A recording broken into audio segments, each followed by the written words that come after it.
नाज़रीन इकराम, इंतहाई अहम खबरें हैं जो आज आपके साथ डिस्कस करनी है कि पाकिस्तान तहरीक इंसाफ जिस तरह कोशिशें कर रहा है, कप्तान कोशिशें कर रहा है कि हमें फौरी तौर पर इलेक्शन में जाना चाहिए, तो इसी तरह अब वज़ीर-ए-आज़म शहबाज शरीफ को असेंबलियां तोड़ने और फौरी तौर पर इलेक्शन में जाने का पैगाम मिल चुका है। और अगर शहबाज शरीफ इलेक्शन नहीं करवाते हैं, असेंबलियां नहीं तोड़ते हैं, तो फिर पाकिस्तान की जो मुआशी हालत है मजीद खराब हो जाएगी। कप्तान इसीलिए पहले दिन से यही कह रहे हैं कि हमें फौरी तौर पर इलेक्शन में जाना चाहिए, फैसला अवाम के ऊपर छोड़ना चाहिए, यही हमारे लिए इस मुल्क के लिए बेहतर है। मगर ये इत्तेहादी टोला इलेक्शन में जाने से घबरा रहा है, क्योंकि इनको पता है कि अगर इलेक्शन में गए तो हमारी हार पक्की है। कप्तान 2/3 अक्सरियत के साथ जीत जाएगा और हमने जो अपने ऊपर केसेस खत्म करवाए हैं वो केसेस दोबारा से ओपन हो जाएंगे। इसलिए ये हर हीला, हर ऐसी कोशिश कर रहे हैं, इतने अपने जतन जता रहे हैं कि हमें इलेक्शन में ना जाना पड़े। और फिर गुज़श्ता रोज इलेक्शन कमीशन को अहकामात जारी हुए, ये खबरें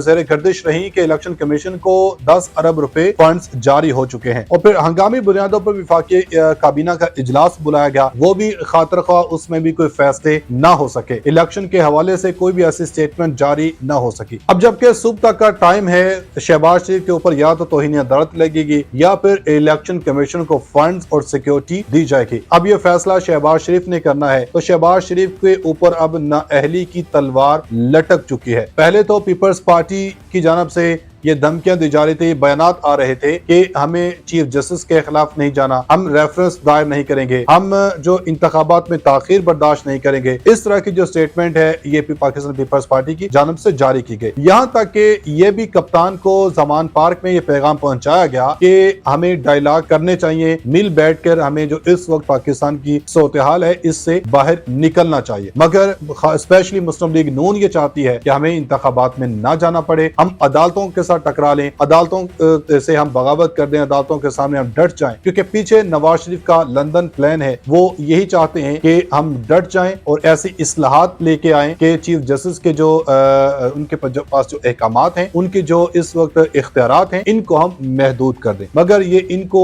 इसमें भी इनको नाकामी मिलेगी। ये पार्लियामेंट के थ्रू कोई भी ऐसा कानून या ऐसा बिल पास नहीं करवा सकते हैं कि हमें किसी भी तौर पर इलेक्शन में ना जाना पड़े। इनको आखिरकार इलेक्शन में जाना ही होगा। और अब पीपल्स पार्टी के बाद अब एमक्यूएम ने भी लाल झंडी दिखा दी है और अब एमक्यूएम की जो पतंग है ये भी कटने वाली है। तो एक एक करके तमाम खबरें आपको बताता हूं कि किस तरह अब शहबाज शरीफ को असेंबलियां तोड़ने का, फौरी तौर पर इंतखाबात में जाने का पैगाम मिल चुका। और फिर एमक्यूएम पाकिस्तान की जानब से क्या धमकी लगाई गई है, शहबाज शरीफ के ऊपर कैसे अब नाअहली की तलवार लटक चुकी है, क्या अब शहबाज शरीफ वाकई नाअहल होने जा रहे हैं या सुप्रीम कोर्ट के अहकामात को मानते हुए इलेक्शन करवाने के लिए तैयार हो जाएंगे। सबसे पहले तो आप ये खबर देखें कि एशियन डेवलपमेंट बैंक, एशिया तरक्याती बैंक ने बड़ी वार्निंग लगा दी है, बड़ी इन्होंने अपनी एक रिपोर्ट जारी की है पाकिस्तान के हवाले से। इन्होंने कहा कि मजबूत कली मुआशत और ढांचा जाती इस्लाहात से पाकिस्तान की मुआशत दोबारा उभर सकती है। The Asian development bank warned on Tuesday that Pakistan is eight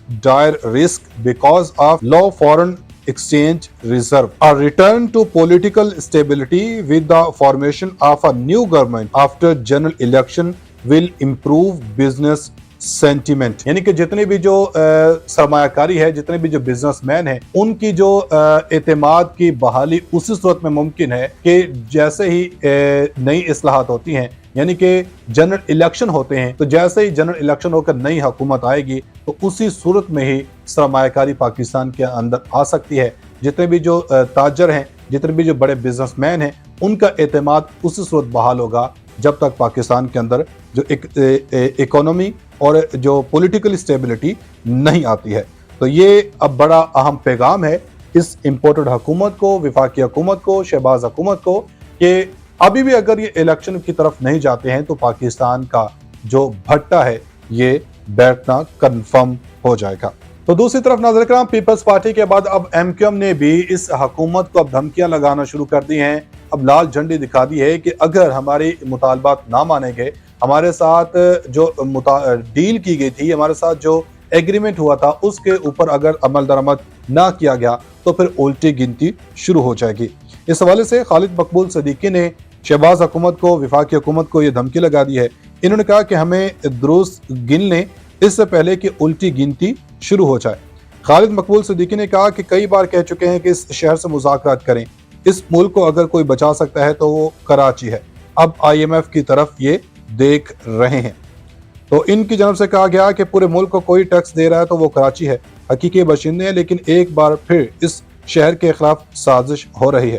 خالد مقبول صدیقی نے کہا کہ میں یہ بار بار کہتا ہوں اور پہلے بھی کہہ چکا ہوں، اب بھی کہوں گا کہ ہمیں بھی درست گن لیں، یہ نہ ہو کہ پھر آپ کی جو الٹی گنتی ہے یہ شروع ہو جائے۔ تو دوسری جانب ناظرین کرام، پاکستان تحریک انصاف نے اس حکومت کے امپورٹڈ ٹولے کے 1 سال پورے ہونے کے اوپر وائٹ پیپر جاری کر دیا ہے۔ اس حوالے سے چیئرمین تحریک انصاف عمران خان نے وائٹ پیپر کے حوالے سے ویڈیو لنک میں خطاب کرتے ہوئے کہا کہ 1 سال پہلے ہم کہاں کھڑے تھے اور آج کہاں کھڑے ہیں۔ انہوں نے کہا کہ ہم سمجھتے تھے کہ سازش امریکہ سے شروع ہوئی، مگر اصل سازش یہاں پر کی گئی۔ ان لوگوں نے 1 سال کے دوران ملکی معیشت کو شدید نقصان پہنچایا۔ کورونا کے دوران ہمیں بہت تنقید کا سامنا کرنا پڑا، کہا گیا کہ لاک ڈاؤن لگائیں، اگر یہ کرتے تو غریب عوام کا کیا ہوتا۔ انہوں نے کہا کہ یہ لوگ صرف اپنے کرپشن کیسز ختم کرنے کے لیے آئے تھے۔ 60% کابینہ ضمانت پر تھی، انہوں نے نیب قانون پاس کر کے اپنے 1100 ارب روپے معاف کروائے ہیں۔ تو یہ تو چاہتے یہی تھے جتنے بھی ان کے اوپر کیسز، جو سیاسی کیسز ہیں، وہ فوری طور پر یہ ختم کیے جائیں اور یہ آزادی سے دوبارہ سے جو پاکستان کی سیاست میں اپنی جو انٹری ہے یہ کر لے۔ مگر ان کو نہیں پتا تھا کہ ان کا جو پالا ہے یہ ایک کپتان کے ساتھ، ایک خان کے ساتھ پڑنے والا ہے، کیونکہ وہ ان کی جو سیاست ہے جب تک ختم نہیں ہو جائے گی تب تک خان آرام سے یا چین سے نہیں بیٹھیں گے۔ تو اب چلتے ہیں اگلی خبر کی جانب کہ کیسے اب پاکستان تحریک انصاف اس امپورٹڈ حکومت کے پیچھے پڑی ہوئی ہے اور شہباز شریف کے پاس اب ہاں یا نہ کا فیصلہ آن پہنچا ہے اور شہباز شریف کے اوپر اب نااہلی کی تلوار لٹک چکی ہے۔ اس حوالے سے فواد چودھری کی جانب سے کہا گیا کہ سپریم کورٹ وزیراعظم کو توہین عدالت میں نااہل کرے گی یا ادارہ ختم ہو جائے گا۔ ایک فیصلہ تو اب صبح ہونے والا ہے۔ تو پاکستان تحریک انصاف نے کہا کہ ہمارا مقابلہ فسطائیت سے ہے جس کو ختم کرنے میں وقت لگے گا۔ ہمارے پاس 2 ہی آپشنز ہیں، الیکشن ہو یا تحریک چلائیں۔ اگر الیکشن نہیں ہوتے ہیں، عمران خان نے بھی اپنے خطاب میں کہا کہ اگر الیکشن کی طرف یہ نہیں جاتے ہیں، الیکشن یہ نہیں کرواتے ہیں تو پھر ہم بھرپور طریقے سے سڑکوں پر آئیں گے اور ان کو دکھائیں گے کہ قوم کیا چاہتی ہے۔ سابق وفاقی وزیر فواد چودھری نے الزام عائد کیا کہ حکومت سپریم کورٹ کے حکم کی خلاف ورزی کر رہی ہے۔ سپریم کورٹ وزیراعظم کو توہین عدالت میں نااہل کرے گی یا ادارہ ختم ہو جائے گا، دونوں چیزیں اکٹھی تو نہیں چل سکتی ہیں۔